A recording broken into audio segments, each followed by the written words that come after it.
artiste.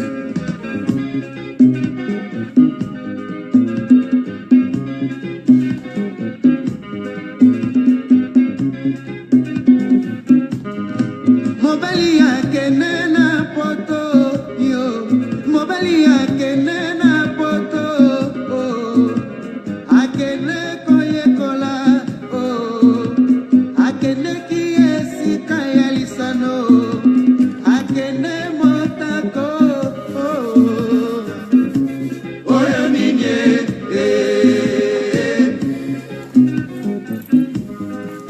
esika ya lisano moto nyonso asakanaka, esika ya mawa moto nyonso alelaka. Ngai naleli mobali akende motako oyo ninye.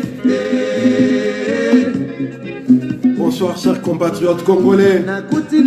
Losako na bandeko nyonso bazali kotala biso na ngonga oyo. Makambo ezali minene, makambo ezali bourreau. Venez partager la vidéo.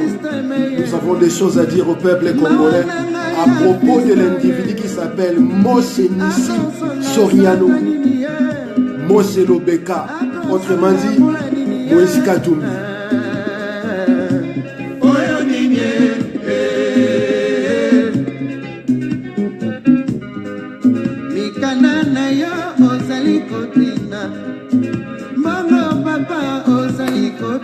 Bonsoir papa Edou Noël Dambakiabi.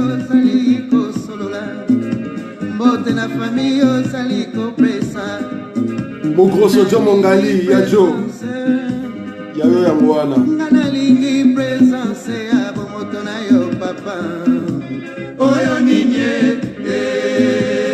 Domingo Dodo Pembele Doris Pembele tous ensemble.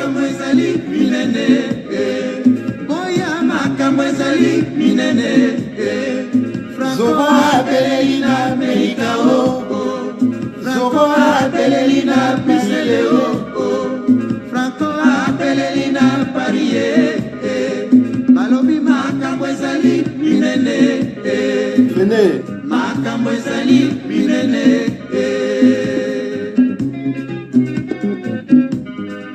Nasengi dodo nzela ngana bima, dodo andimeli ngana motema, ngana bimi mambo na butu, nakuti dodo na maboko ya banana ngai, misozo bae salite. Jean-Louis Bonga Bonga Doberman de Konanga Akati à Palais, Shanghai toujours champion, Voulous Kimbangu Dadidala Ndoi. La vérité doit circuler. Nous avons péché d'avoir eu trop de raisons. Sur mon avis, vous allez trop d'avance. Maman Virginie Tchingouda, Yayo Yarwana. Dodo a décevoir ngaye, alongoli ngai mesika nalingaka ye, makambo ezali minene.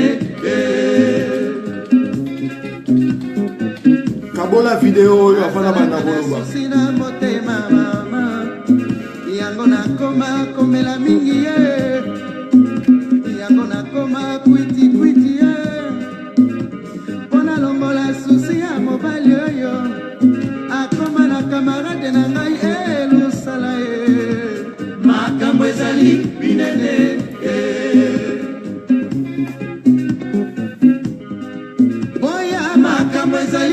Losako maître Dino Will et à Palestine Kisinga. Mon beau, mon frère Dieu de Lengal. La vérité va circuler.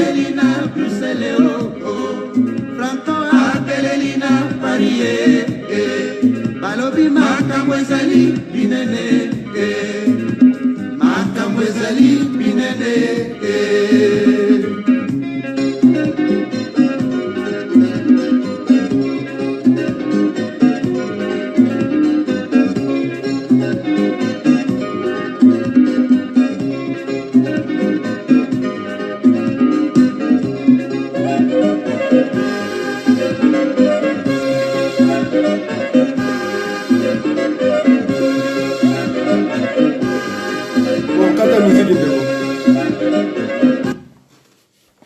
Bonsoir chers compatriotes congolais, bonsoir Bandeko Barota Labiso Losako Esika Bozali. Depuis quelques jours, agitation ezali na toile. Agitation ezali na classe politique médiocre congolaise. Agitation ezali esika ya élite médiocre congolaise. Pona nini? Mwana ya muyuda oya botamina papa Yuda na mama zambienne akotisi mbilinga. Babenga na téléphone Zoro bolobi nini tala Moïse Katumbi boye na boye. Zoro tosala ndenge nini? Monoko na biso nganga o nyonso tolobaka ekokisamaka. Ayez l'honnêteté de dire au peuple, bas résistants, bas combattants, bas patriotes ont eu raison trop tôt. Nous avons prévenu l'opposition congolaise. Nous avons prévenu l'IDPS. Nous avons prévenu la dynamique de l'opposition. Nous avons prévenu tous ces conglomérats de fiottes qui pendent la langue comme des chiens devant Kabila. Que Moïse Katumbi et son frère Kab Tebe Katoto étaient des envoyés du système qui maintenait Kabila au pouvoir. Leur objectif était de favoriser les troisième pénalty dont il a fait mention en son fameux discours à Lubumbashi. Toebisaki bango, bo sanganana bango te baye ko lia bino na kati, nyama o alia kalidesu azalaka na kati ya lidesu. Topeki saki batu ya UDPS bataliban. Toebisaki bango ne donnez pas le podium aux juifs zambiens, italiens, grecs, israéliens. Mose Nissim Soriano, appelé Moïse Katumbi. Avant de rentrer dans Mozindo Bandeko Balandi, parlons d'abord de l'individu. Batubamo nakaye Moïse Katumbi, bazako kumisa, bazako loba. Mais personne n'a le courage de dire à haute voix que Moïse Katumbi, azali congolais te. Maman nae azali Mubemba ya Zambie. Papa nae azali Yuda autaki na île ya Rhodes. Bapembe na Grèce kuna ba Chypre. Akimaki guerre mondiale, le temps guerre mondiale le bandit le roi île wanezaki occupé par les Italiens fascistes. Yango memaki na Congo kota lac Moero. Tangu ayewana abani ko bimana mama ya Katebe Katoto baboti mwana Katebe Katoto. Loko la yazaki pêcheur il fallait que na kosala musala. Azui femme bonne ayaka kokengela ka mwana na ye bonne wana azwaki bazwaki na Zambie baye na Congo po bakengela ka mwana na bango Katebe Katoto Raphaël mwana musalo bazwaki babysitter wana yende mutu abota Moïse Katumbi Mose Lobeka Soriano.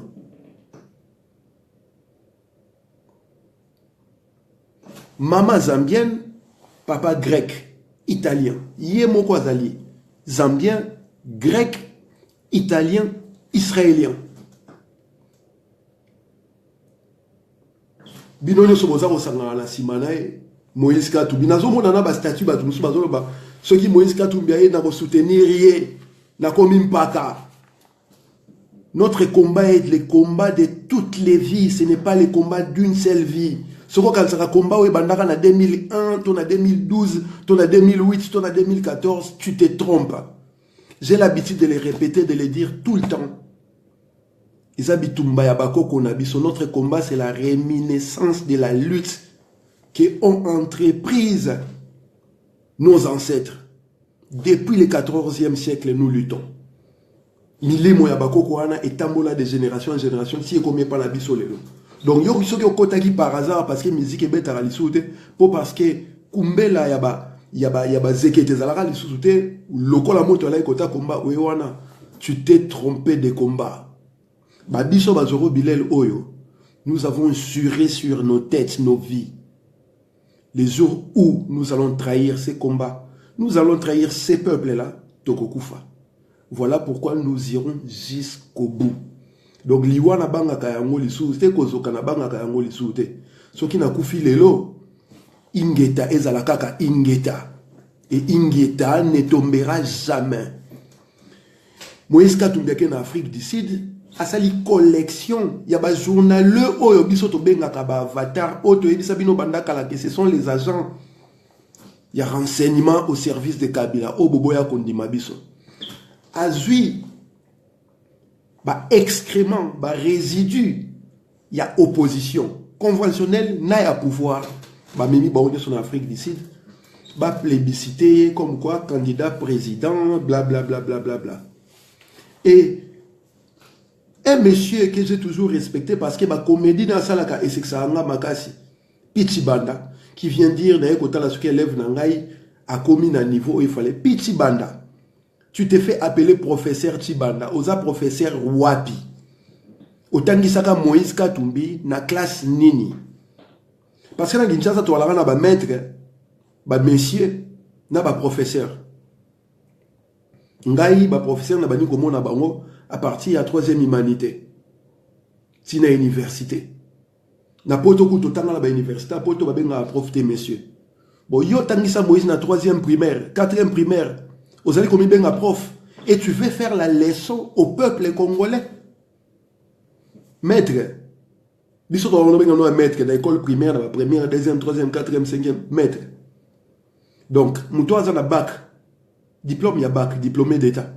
À quoi que c'est la première, 2e, 3e, 4e, 5e, 6e. Donc, les vieux Tibanda, mets-toi à carreau. L'on la marambo est alioté. Marambo ya Congo ezali comédie, ezali théâtre. Eza makambo ya ba vie ya bato. Nous pleurons plus de 12 millions de morts.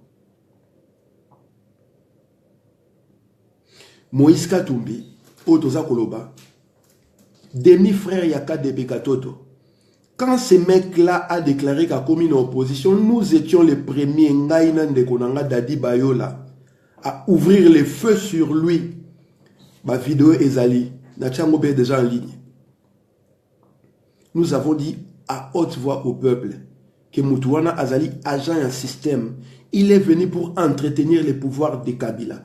Azako travaille un non-intérêt à Congolais, mais un intérêt à Batouko Bazali quoi assujettir Congolais. Moïse Katumbi, les gars à 5 nationalités. Grec, italien, zambien, israélien, na congolaise. Sauf que, article 10 de la constitution congolaise, et lobby, la nationalité congolaise est une et exclusive. Ce qui fait que le fait que la nationalité soit il a perdu sa nationalité congolaise.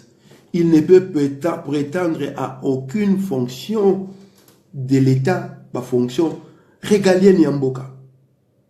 Mais malheureusement, tout ça comme la classe politique médiocre congolaise, ils allaient accompagner Moïse Katumbi. Bazako Belelaye, candidat, Moïse Katumbi, notre président, etc. etc.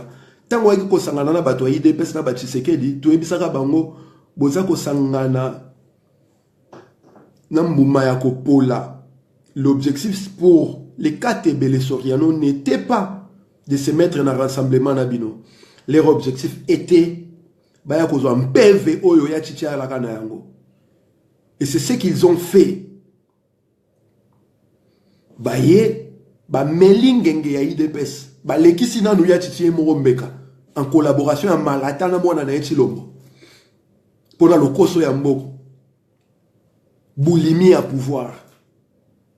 Père Alekambeka, Alonama, T.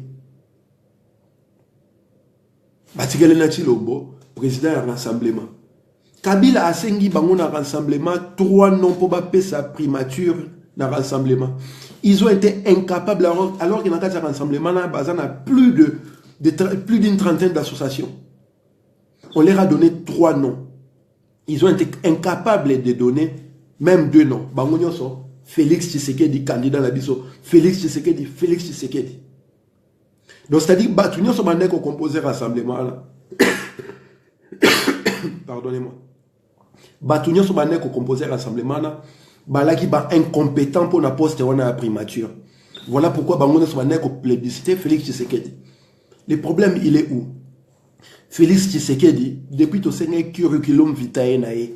Aïe la bisouati la mona, mais ça parce qu'il voulait être premier ministre à Congo. Donc gestionnaire Yamboka. Après sa biso parcours académique nae, na parcours na ye na vie na ye professionnel CV na ye totikala komona yango te totikala komona na yango te bac -1 rassemblement basangani ba proposer na Congo premier ministre bac -1 baza ko proposer na Congo président de la République bac -3 breveté à mécanique na Lubumbashi. On ne peut pas tomber aussi bas, peuple congolais.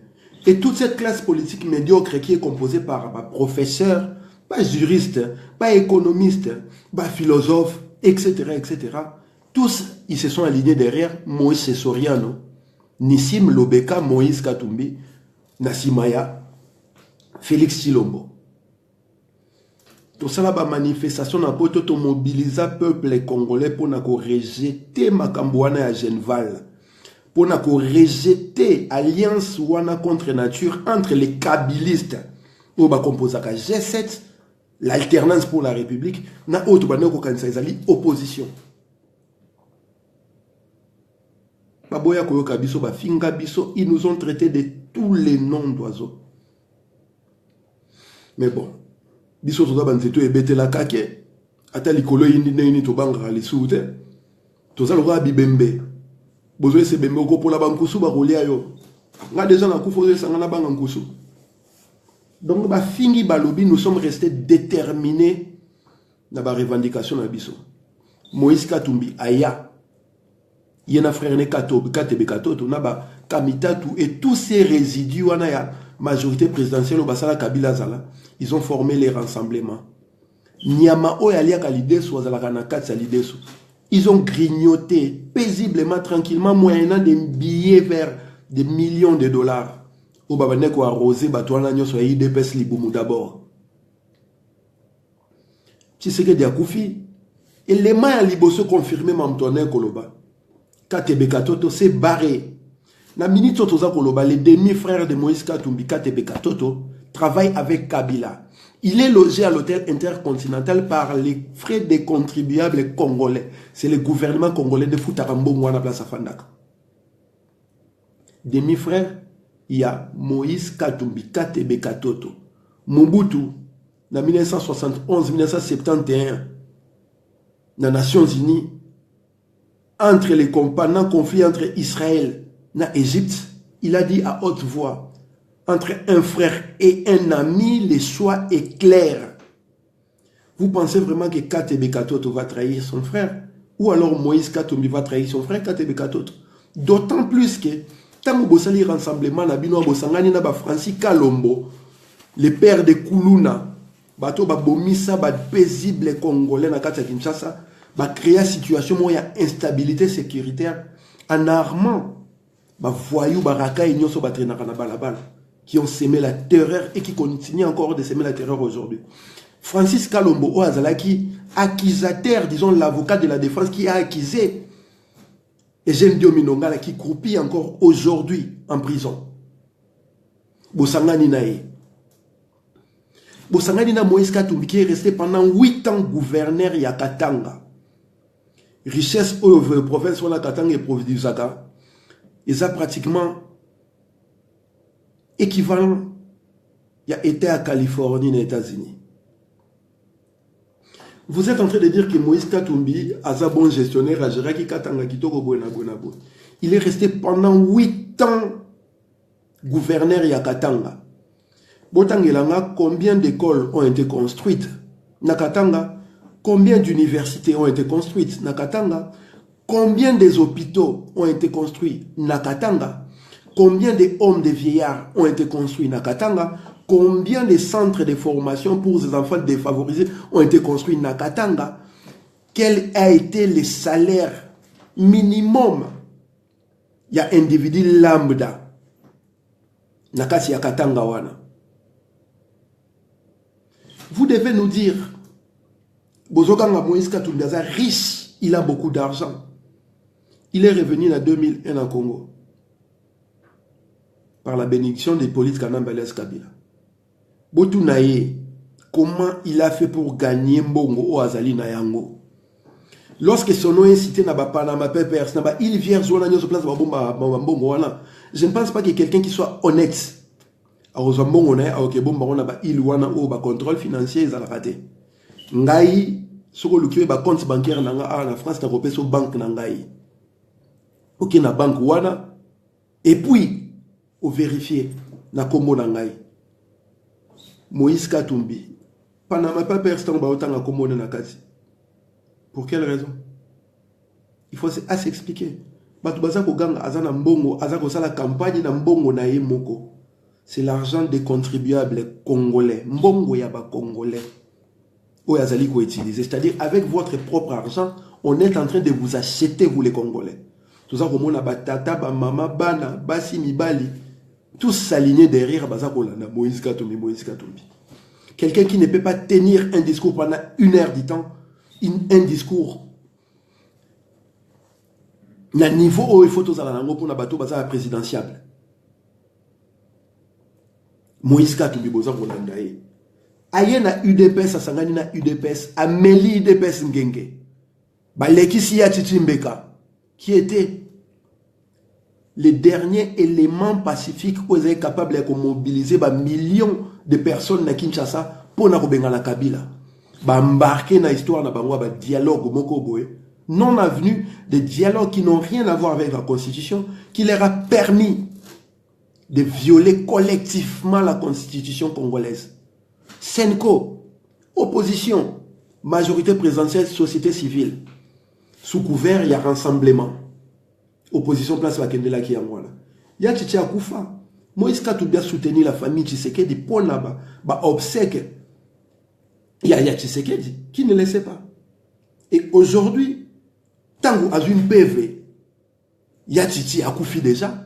Et que Félix qui est en face est incapable de mobiliser même 20 personnes du Botswana on a 12e riz, 11e riz.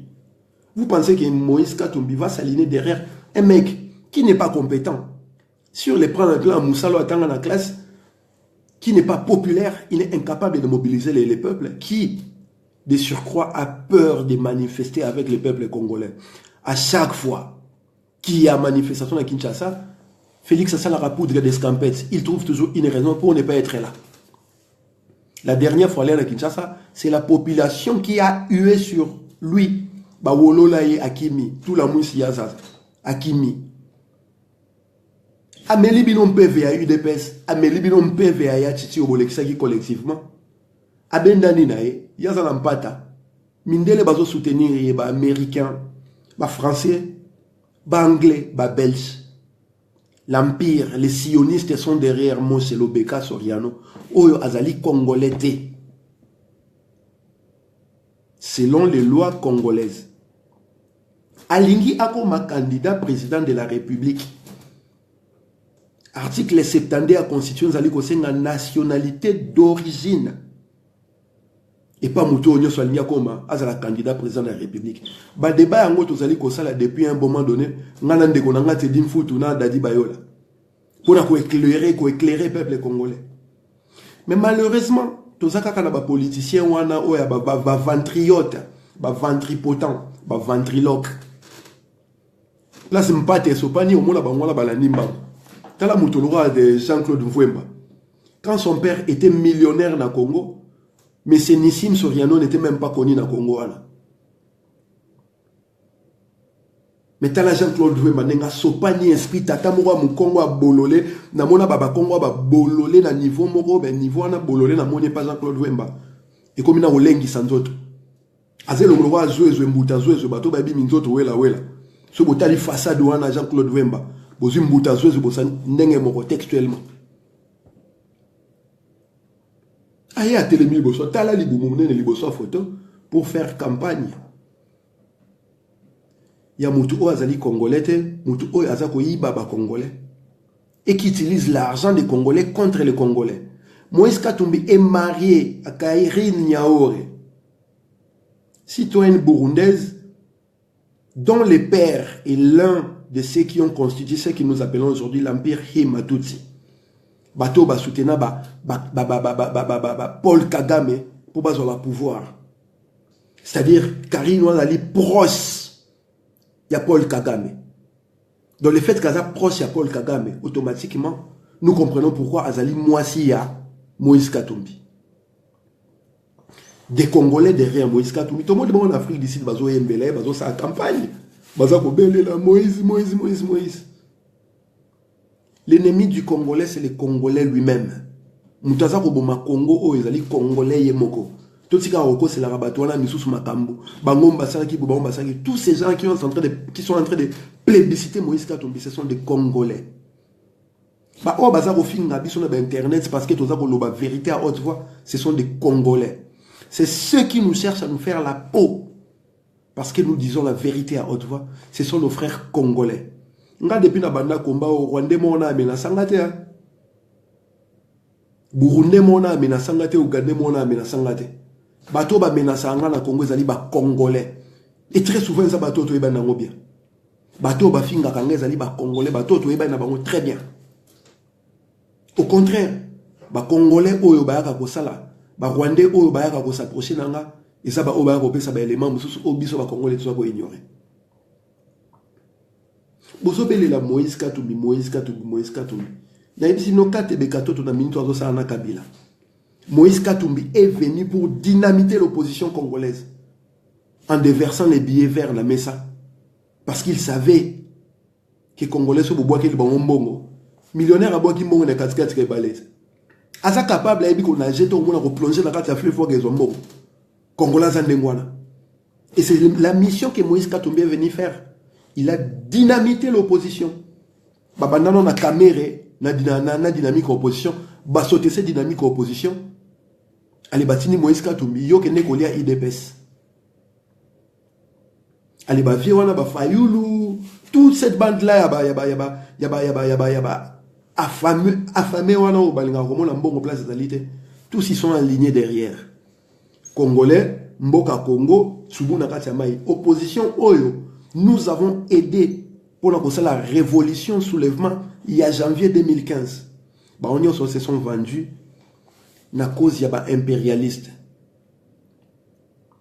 Moïse Katumbi na poto atangolongwe pa Kabila, aleki na ba télévision internationale. Il a dit à haute voix que ba les poisons, à salisa qui ba examen na Allemagne et puis na Angleterre, il va revenir na ba résultat pour confirmer ba propos naza koloba. Mutu moko taza na degen ya retourna Moïse Katumbi ba résultat ya ba examen wa sala ki passo le baki ba tia au poison ezali wapi ba vidéo wana ezali na TV5 ezali na France 24. Il a promis de livrer 100 000 tonnes ya maïs na Katanga. Depuis promesse wana ti lelo combien de tonnes ekenda déjà na Katanga wana. Son grand frère propre a dit qu'il a investi 60 milliards de dollars en Angola. Vous imaginez le budget de l'État à Congo, il 4 000 dollars. Un individu, Katebe Katoto, va investir 60 milliards de dollars en Angola. Azumbongo wapi. Moussaline a salé qui est comme c'est 60 milliards de dollars, il y a qu'à investir. Les lois Moïse Katumbi a sali manœuvre na journaux autant comme d'habitude. Il promet 100 milliards de dollars pour relever le Congo de sa léthargie na mandat ya 5 ans. Aïbisina Niesikani a 100 milliards de dollars.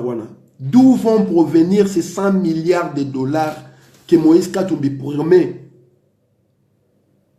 au peuple congolais pour relever le Congo? Ba contrat Léonon ba signé na ba chinois. Yé Moïse Katumbi, Hippolyte Kanamba alias Kabila, na Oakufa Katumba Mwanke, qui a coûté plus de 35-40 milliards de dollars. Bah quand la promesse il y a 5 chantiers, na révolution de la modernité. Kubana 2006, ti 2016. Bah résultat il y a révolution de la modernité, il y a 5 chantiers ezali nini. Combien d'universités Kabila a Tonga na Kinshasa? Combien de stades, combien d'écoles à Tonga na Kinshasa? Quels sont les villages les plus reculés que Kabila a électrifiés? Tant que ça la campagne, Kabila était avec Moïse Katumbi. Tant que signé qui ba contrat na Ewana na ba chinois, ils étaient ensemble. Tant que bazote ka uranium na Corée du Nord, na Afghanistan, na Iran, ils étaient avec Moïse Katumbi parce que c'est lui qui était le gouverneur Yakatanga. Ba minéré rare wana. Yango salika koma na mbongo. Donc, tant qu'on va promettre 100 milliards de dollars. Donc, il y a un Congolais place aux hommes, on a salaté. Dans le bien, on a un budget à l'État par an, ils allaient 4 milliards de dollars. Donc, pour beaucoup que ça 100 milliards de dollars, il vous faut au moins 25 ans. Moïse Katumbi a promettre 100 milliards de dollars dans le speech, il y a autre ça là. À cause de Yangoapi. Botunité, 100 milliards, wana et Kouta Wapi. Azui Yangoapi, nani a promettre à couper ces 100 milliards. Et quel sera montant au Congola pour foutre pour nous rembourser bateau pour couper Sambongo wana. Mais tous vous êtes là en train de chanter, de crier. Koku misaye na internet, na ba réseau, na ba vie, ba massa, ba petit, ba zo sopana. Bou les zo sopana na niveau, mon otali penda bobi, ndeni Kongola rosa bololé na niveau. Ndeni na ba Congolais, ba rosa ba banda esti na niveau. Des fois, je me plains et ça là va passer. Tu regardes au côté autour de toi. Ou bien, tous en bas sans esprit, tous en bas yuma, ba chindongo, ba keber. N'endenga jeté entre biso. Que des grandes gueules, les gens ils viennent parler. Mais tant qu'il faut côté esprit. Ba sopani ba ngonyos. Tala ba ngondenge ba zoko misa Moïse Katumbi. Na ba auto mona ba grand prêtre ba zoko misa Moïse Katumbi. Nous les avons vus s'aligner derrière, courir derrière lui. Francis Kalombo o azali accusé. Ba crime na Congo na. Ba tambola kana ba Congolais na poto. Kamita to Olivier wazaki na MLC Uganda si makomi na Kabila. Bazala kana Moïse Katumbi. Vie wana zala conseil spécial à la sécurité ya politique na Balias Kabila. Il est resté pendant pratiquement 6 ans conseil spécial ya sécurité. C'est-à-dire ba décision nyons o elza lié na ko kanga batu ko longola batu ko boma batu. Tous ces gens-là, les vipères qui encadrent les pouvoirs de Kabila, qui ont façonné politiquement, militairement, idéologiquement les pouvoirs de Kabila, se sont retrouvés dans le rassemblement, dans le Lombo, dans le Yachichi, dans le Chibala, dans le Badibanga, dans le Fayoulou, dans le Olengankoyi, dans le Lisanga Bonganga, tous ensemble, ils ont fait un bloc. Le bloc des avatars. Nazako répété yango peuple congolais. Bitumba na biso zali bitumba ya bakoko. Et banana 2001 te banana 1996 peut-être catapulte nangolo élément catalysateur nangolo en 1996. 2001 to 2011. Mais la vérité est que notre combat fait plus de 6 siècles. Nous sommes en face d'un système autobengaka empire les impérialistes. Et je vous explique encore. L'impérialiste na kati ya mboka na biso bajisaka na 2 pôles. Opposition na pouvoir. Ce qui pouvoir est comme ko titibé parce que peuple oza na kati comme ko remuer merde. Empire ba impérialiste ba na opposition ba bimisi élément moko boye ou eza na promesse que e ko remplacer pouvoir ou le peuple ayokaka. Donc ce peuple à comprendre les loke. Notre problème n'est pas que Kabila. Notre problème c'est aussi l'opposition congolaise. C'est aussi l'élite congolaise. Tobandi, ko solutionner makambu ya mboka na biso. Nous sommes en train de le dire matin, midi, soir, nous les répétons, le Congo est occupé. Les problèmes du Congo ne se trouvent pas aux élections. Les problèmes du Congo, c'est un problème d'occupation militaire.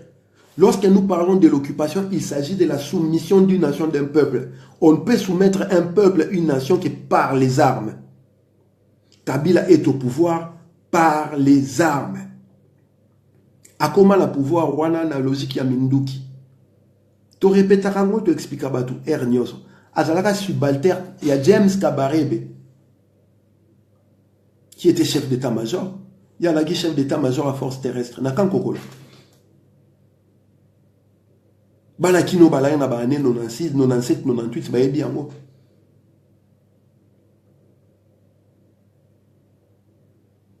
Les problèmes au Congo, les problèmes, il y a occupation.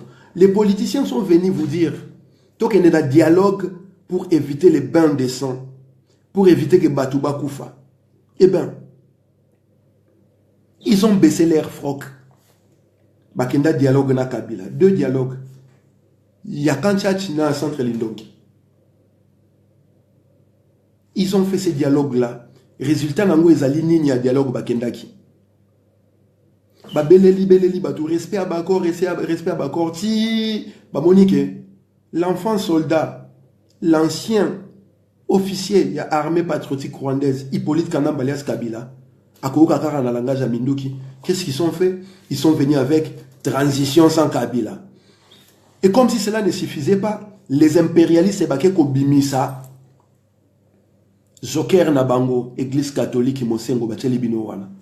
Basal ici ba manifestation pour exiger respect à ba accord aux acquis périmés depuis le 31 décembre 2017. Tout ça déjà en 2018, mois de mars, il y a un autre d'avril, mai, juin. Donc, tout ça, tout ça, comprendre les tout comprendre les vous signez l'accord, vous accord ici en 2017, le 31 décembre. Allez, bino le 21 janvier, vous avez un peuple. Le 21 février, vous avez un peuple, vous avez manifesté pour un accord, vous allez périmer depuis le 31 décembre 2017. Qu'est-ce qui ne tourne pas rond à Mito Abatou? Ba petit ba koufi ba master ba koufi banan ba osa ba cotisation mbongo kaka biso na diaspora a kaka biso ne toujours mobiliser bateau bopé sambongo. Mais ceux qui ont appelé ces gens-là à manifester dans la rue et ça là-bas au bala na poto, combien ils ont mis? Eric Boloko petit on qui sangana panzana le boko petit on a koufi na kitambo de Chad Rossi bopé si combien pour na mbongo pour na papa famille na bango. C'est elle, ces comités laïcs chrétiens et bimisa qui banana balabala. Bopé si combien pour nous soutenir batouana bakoufa qui n'a pas famille na baou. Nous étions là pour prévenir au peuple, pour leur dire que c'est super série. Bazoko Sabino pour n'avoir entretenir Kabila. Babeleli, transition sans Kabila, transition sans Kabila. Nous leur avons dit, nous ne pouvons pas parler de transition sans Kabila parce qu'il n'est pas question de transition dans Marambo Congo. Nous ne pouvons pas parler d'élection parce qu'il n'est pas question d'élection dans Marambo Congo. Les problèmes au Congo, c'est l'occupation militaire du Congo par des forces internationales. Ba proxy, c'est ma voisin Abisso, Monisco, c'est la force des Nations Unies sur le Congo. Na ba pays où on est dirigé, Empire, États-Unis, Belgique, France, Allemagne, Angleterre, Australie, Canada, qui ont des intérêts énormes dans Katsambo Kawana. Voilà pourquoi ils ont envoyé leurs poulains du Vatican. Parce que 90% de la population congolaise, ce sont des chrétiens, des crétins. Bato ba comprendre que l'esclavagisme est na Congo na la Bible na maboko.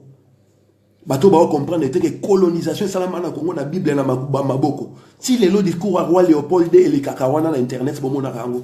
Azako lo bana bongo, beauté ya bango que le paradis za pona ba o baza pauvre en esprit. Comment est-ce que tu peux te battre tous les jours matin midi soir pour la cause oyo genango ezali soki okufi? Le paradis est sur terre, mes gars. Si vous croyez en Jésus pour sauver le Congo, commencez par mourir. Parce que le paradis qu'on vous promet, ils ont mieux que le Congo. Je ne vois pas pourquoi vous restez en vie. Allez vous sacrifier pour le Congo. Comme ça, tombe beaucoup faboke la mbalamoko. Basango o bate ya kabino balo bakasoko kufi so zemo malambo ke elola o baza ko benga bino bobima balabala bango baza la liboso ba manifestation comme ça so bakufi ba ke elola mbalamoko. Transition sans Kabila esili bobandi makambu ya ba élection côté okuna baluka basa la congrès mbongo ezate parce que muto alo pesa ba mbongo abeti bango déjà football qui sondo atie libana na ndenge parce que bika meli bango ngenge.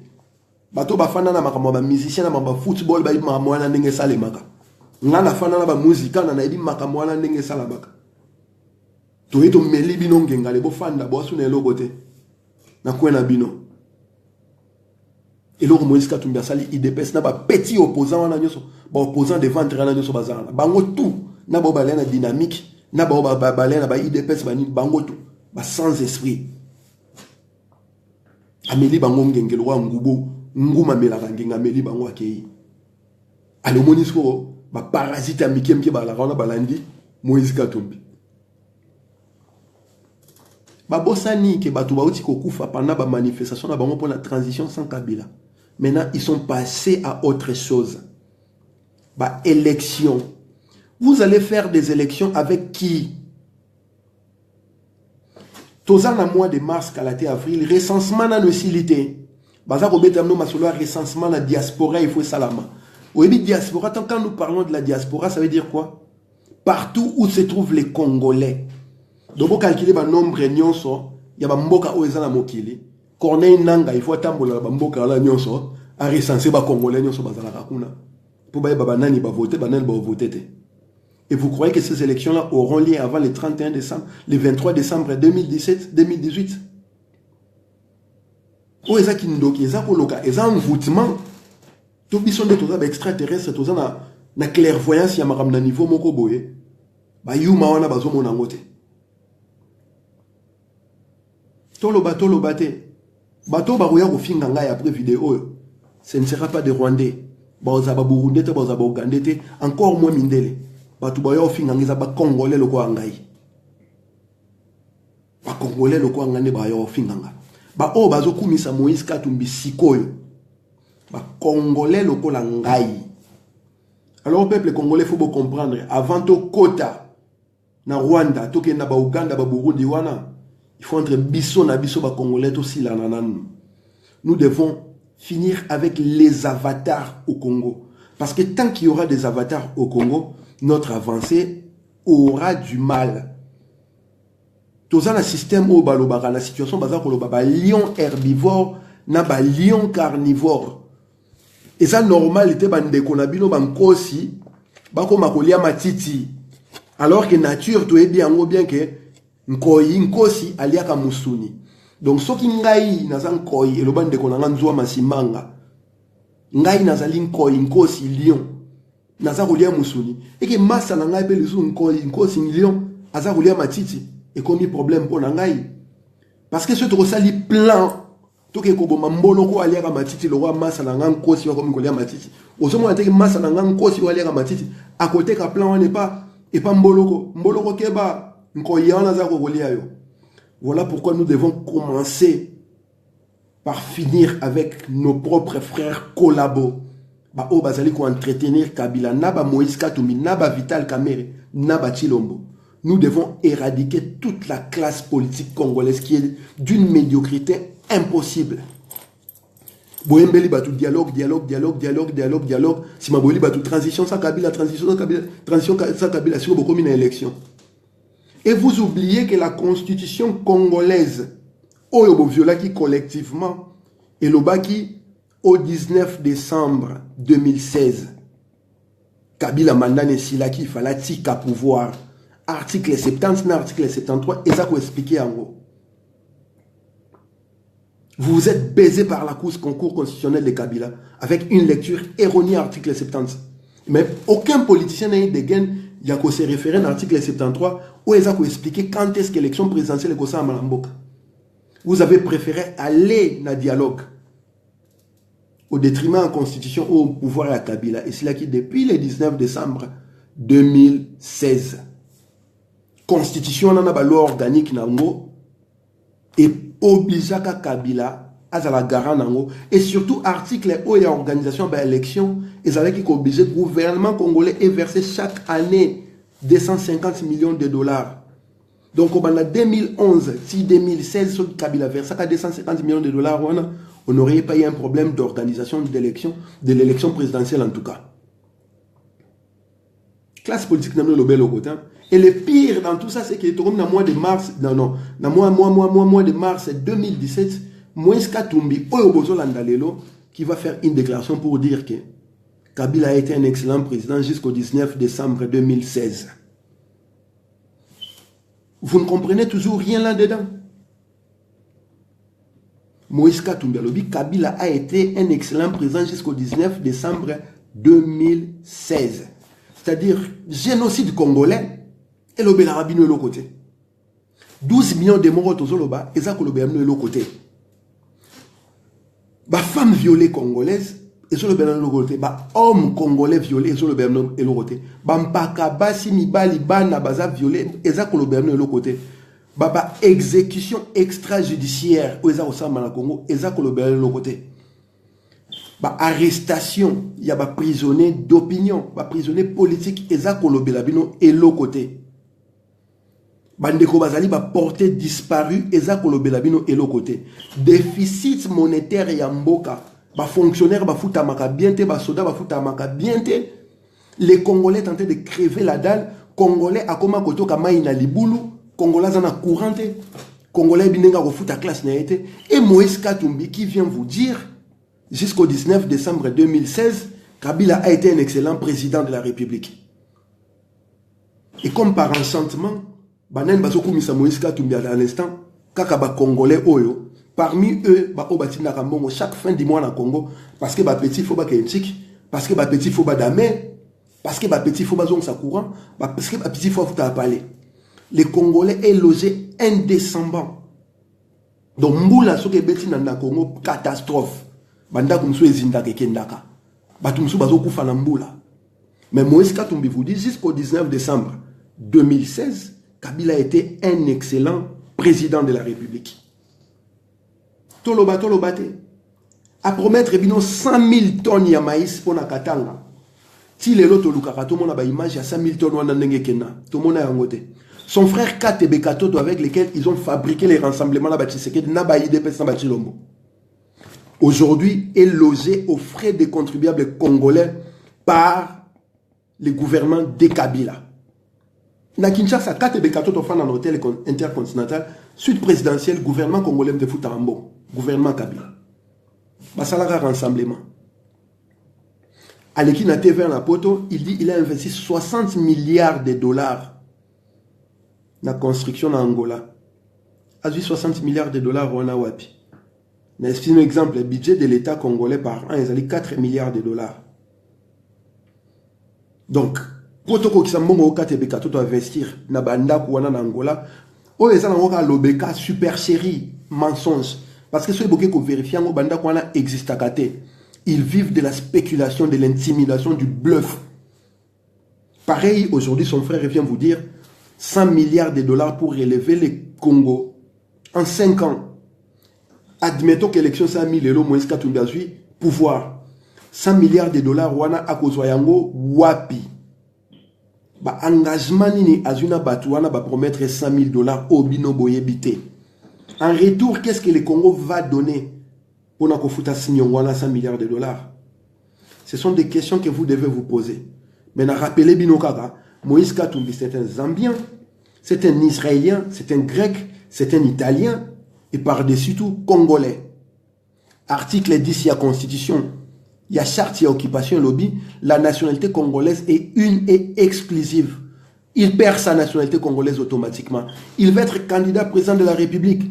Article 72 et lobby, pour être candidat président de la République, nous devons avoir la nationalité d'origine. Sauf que Moïse Katumbi, son père c'est un juif grec et sa mère c'est une Moubembe zambienne. En vertu de quoi Bolbo commissaire congolais pour ça la candidature à la présidence de la République. Peuple congolais, bota la sima bozonga batu. Mengu ba omona kimbiri kiti. Baleki bisoka anakala. Metatron. Botika amala mosika bozali bande konanga. Ibobo.